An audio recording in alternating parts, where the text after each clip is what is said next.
Welcome to Zoo Tours, the channel that brings the zoo right to you. Now before we kick our feet back or jump right into things, if this is your first tour, hit those like and subscribe buttons and that bell icon to officially join the zoo crew. If you ever plan on visiting the Cleveland MetroParks Zoo, you're in for a few surprises. Wolves and beavers pretty much share the same space. You can come nose to trunk with an elephant right at the glass. Or you even might find yourself standing right under a sleeping tiger. But even zoo enthusiasts are surprised to find that Cleveland has one of America's few mega million indoor rainforests. The doors opened in 1992, and it was so popular that the building attracted nearly 1.5 million visitors the following year, and annual attendance has hit that million mark every year since. Behind all that glass is a 1-acre, 2-storied attraction teeming with the world's disappearing biological treasures. On this very extensive episode, our tour group will be surrounded by 10,000 different plants and nearly 100 species from the tropics of Indonesia, South America's Amazon, and a little bit of Africa. Be prepared to learn about many creatures that are rarely seen out in the wild. And stick around to the very end for close encounters that I just know will brighten your day. One of the most unique things about this rainforest is that it's not even in the zoo. The gateway is actually located to the right of the ticket booth and straight across from the main entrance. After about a minute walk through the curvy landscaping, that beautiful glass building comes into view. The moment you walk in, any conversation that you are having is silenced by a roaring 25-foot waterfall flowing from ancient temple ruins.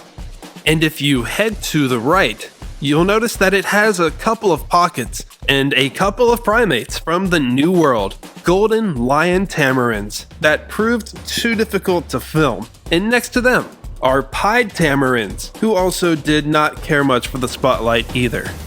Even though it makes sense to hit up the upper forest first, I prefer to save that for last, and you'll see why. So you know how I usually skim through the smaller stuff? Well, not today, because we're pointing the camera at the lower forest's diverse company of reptiles and amphibians. Just outside the next section are Asian black-spined toads, a poisonous and prolific breeder. A female can produce up to 40,000 eggs at a time, so it's no surprise they're found all over Southeast Asia and nowhere near endangered. Once you open those doors, you're met with a wall of 11 kinds of herptiles. First is a Golfodulcean poison frog that I did not see. The first on the wall are golden poison dart frogs, next to a band of Panamanian golden frogs. They face many threats, and their biggest one isn't necessarily deforestation, but a type of fungus that has wiped out all wild populations. This amphibian breeds well in captive environments, and there are efforts to release them, but that doesn't get rid of the fungus. They're followed by a strange mix of Amazon milk frogs and an emerald tree boa. And I know what some of you are thinking, but because the milk frogs are again poisonous, the two share a mutual understanding and do stay separate. Continuing the poison theme, there are more poison dart frogs in the green and black variety. And after this open-topped tank for Squeaker catfish and Ornate Bichirs is another standalone tank for blue poison dart frogs. Alright, now let's take a break from the deadly and go towards a mammal that's treated like they're deadly. The straw-colored fruit bats of sub-Saharan Africa. I've seen people actually pass on this exhibit because they've yet to realize just how cute they are. You may not think they have the looks, but they're still very useful to the environment. They play a vital role in pollinating flowers and dispersing seeds as they forage on the nectar and pollen on their favorite fruits and veggies.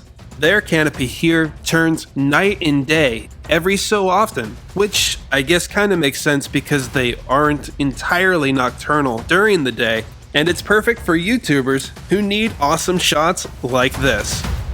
As we head around the bend, here's a speed run of the next set of little critters. From West Africa, probably not born and raised, the dwarf crocodile. The smallest crocodile, if you want to consider over 4 feet small. They spend more time on land than most crocodilians, where they dig burrows in the riverbanks to rest during the day.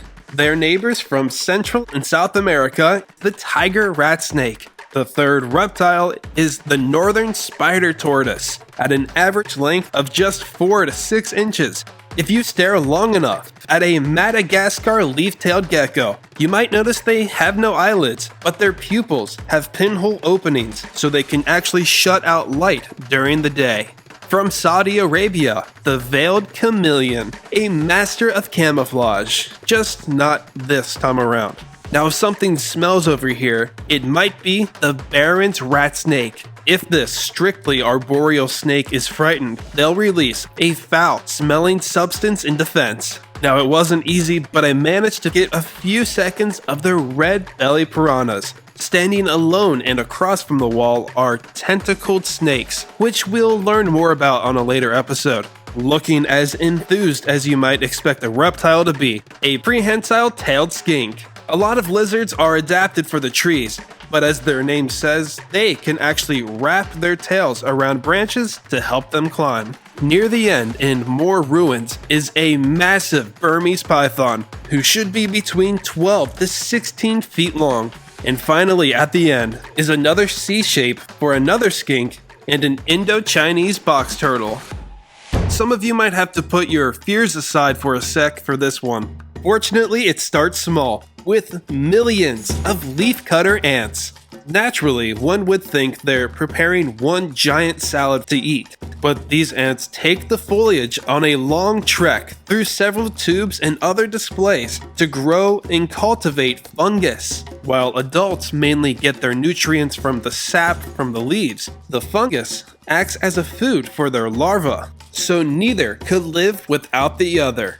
The other beautiful invertebrates the ants pass by are Malaysian walking sticks, Madagascar hissing cockroaches, jade-headed buffalo beetles, white-eyed assassin bugs, several Brazilian pink bird eaters, and African millipedes.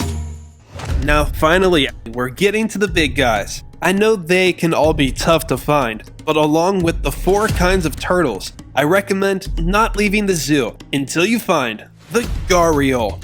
They're often called the most aquatic crocodilian, not because they're better swimmers, but because they're so clumsy on land. They can't even lift up their own body or tail, so they have to belly slide to get around. It's comical in a way, but it's also a problem. Gharials inhabit the rivers of northern India and Bangladesh. But when those waters are dammed or diverted, not only would they struggle to move around, but there goes the fish, which is their main food source. This human involvement is why their population has dropped 98% since the 1940s, and at this rate, this will be the only way you'll ever be able to see a gharial. Near the middle of the room, we managed to see a lot of a pointy creature that's usually sleeping, the Indian crested porcupine. Porcupines of the New World live in trees, which helps them evade many predators. Old World porcupines like these are ground dwellers, but they still have a few tricks up their back to stay safe. They have incredibly strong front legs that can excavate burrows sometimes 40 feet long to make them disappear. Their main defense is the one everyone knows. Their body is covered with quills 1 to 16 inches long, and they lay flat until they're threatened. Each quill is attached to a muscle, allowing the rodent to raise them up. This is initially used as a warning and a shield, so if they feel like enough is enough, they'll charge backwards as fast as they can and stab the intruder. To prevent those quills from reaching you, they're surrounded by a moat, which is also filled with Pangasius catfish, barbs, and gouramis. Now I'm still not done. If the exhibit looks like this, just wait a few minutes. You're looking at the only setup in here that lives up to the building's name. Every so often, it becomes a real rainforest. Have a listen.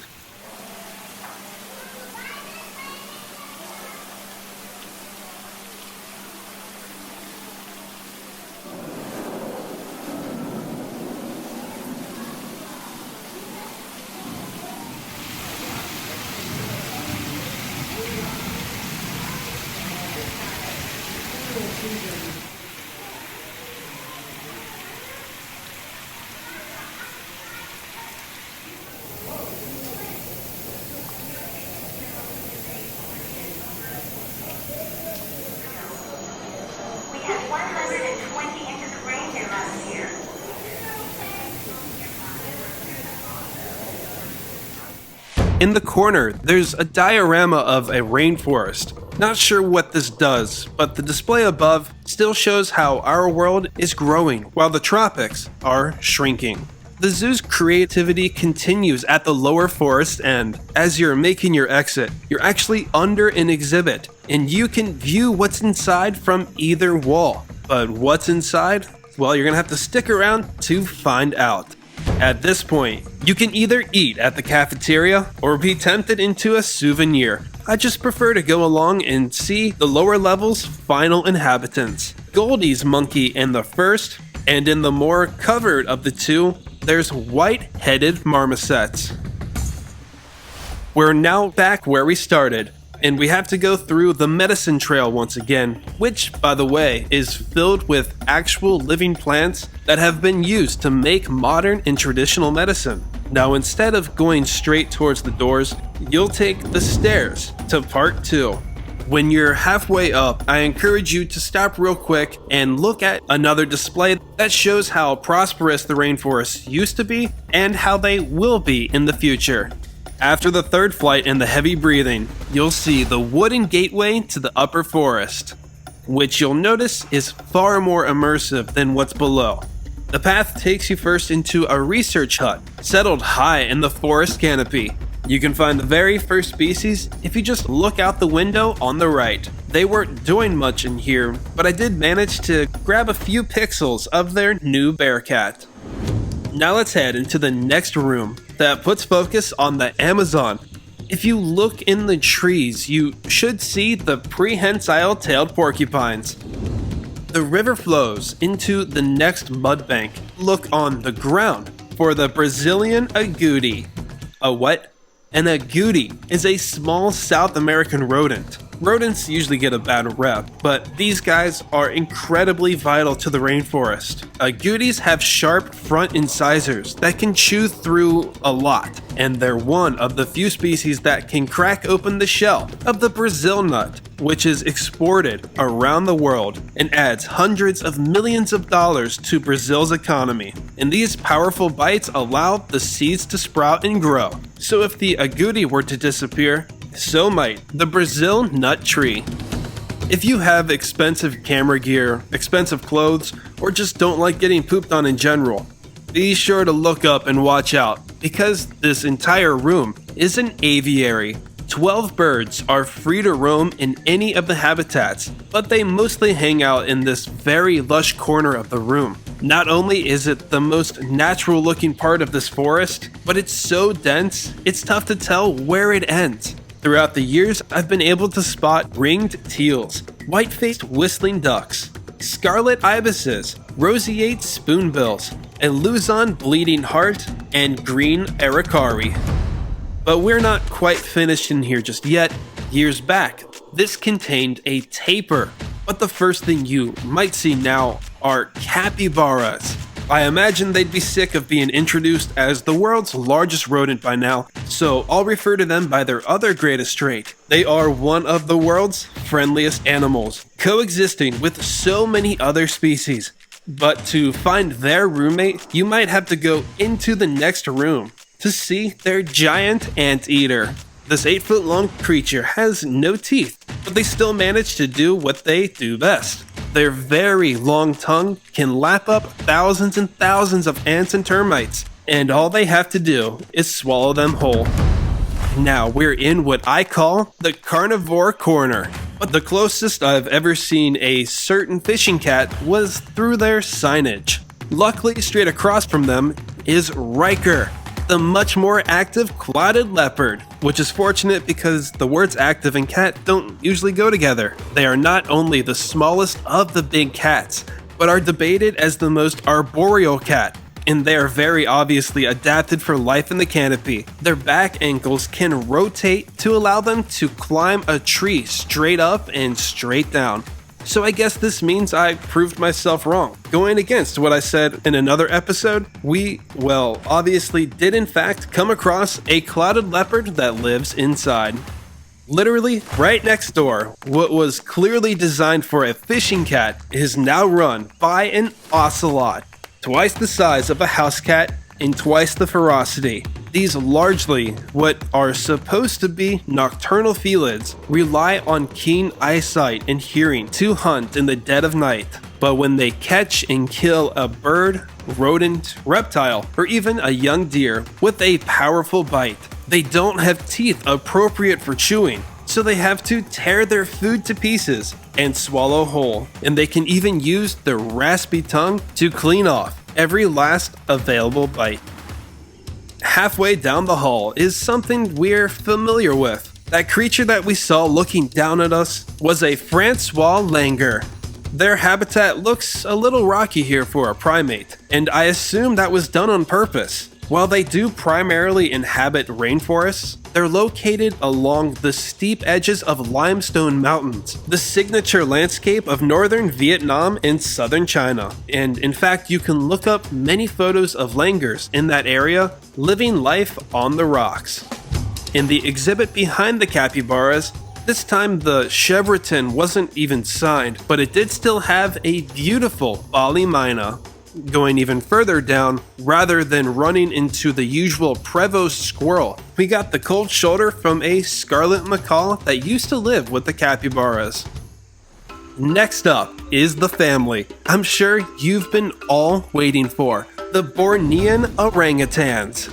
One of the now 3 recognized orangutan species, and the face of this rainforest. These red, shaggy primates are the world's largest tree-dwelling mammal. Despite what you always see in a zoo, in the wild, they don't like to climb down to the ground unless they have to cross a road or because of some other kind of human involvement. Great apes are well known for living in complex social units. The orangutan is actually semi-solitary. A female, of course, will care for their young, but once they become adults, the males mostly will spend 90% of their lives alone. Every time I'm over here, I can't help but think just how similar we both are, particularly when it comes to how they raise their offspring. This is Zaki, the first Cleveland-born orangutan in 7 years, and the 5th since the rainforest opened. Like us, mothers and their babies have a strong relationship. Newborns are likely to never let go of their mother for the first few months of their lives, and they'll stay together until the offspring is around 7 to 8 years old. But even then, they still have a lot and years worth of maturing to do. You're looking at one of America's few all-indoor orangutan enclosures. The apes can sit atop one of the rainforest's 67 artificial trees within a 40-foot tall atrium that's capped off with a dome that was recently replaced. It can be seen from just about everywhere in the upper forest, and from many spots outside of the building. So I hear there's a friendly competition at the end of the rainforest. The small orangutans are fighting for the title of most adorable animal with the Asian small-clawed otters. Lots and lots of small-clawed otters. They live in pairs, but it's not uncommon to find 20 of them in one group. At the zoo, 5 babies have been born in the last 6 years. After just a 2-month gestation period, a mother will give birth between 1 to 6 babies. The pups are blind for the first 6 weeks of their lives. By the 3rd month, they are able to swim, and by their first birthday, some are even ready to leave the family. There are lots of reasons why you should visit this zoo, but it's hard to argue why baby otters shouldn't be the #1 reason on that list. We were lucky enough to catch feeding time, and I overheard a guest act surprised that they were eating another animal. Small-clawed otters are strictly carnivorous, preying on mollusks, crustaceans, frogs, and fish. They'll eat up to 1/3 of their body weight a day, which for an adult is between 1 to 4 pounds. Their habitat here is multi-layered. It starts with a deeper pool and then cascades into an open and shallow mangrove. Altogether, this makes for a perfect finale to the upper forest and this zoo tour. So it may not be a jungle world or lead jungle in terms of immersion, but maybe you can agree that Cleveland has the upper hand when it comes to creative elements and being able to form guest-to-animal connections with close encounters. And that wraps up our longest episode yet. Check out the zoo's other tours on the channel from the links in the description. Remember to support your local zoo. And as always, thank you for watching.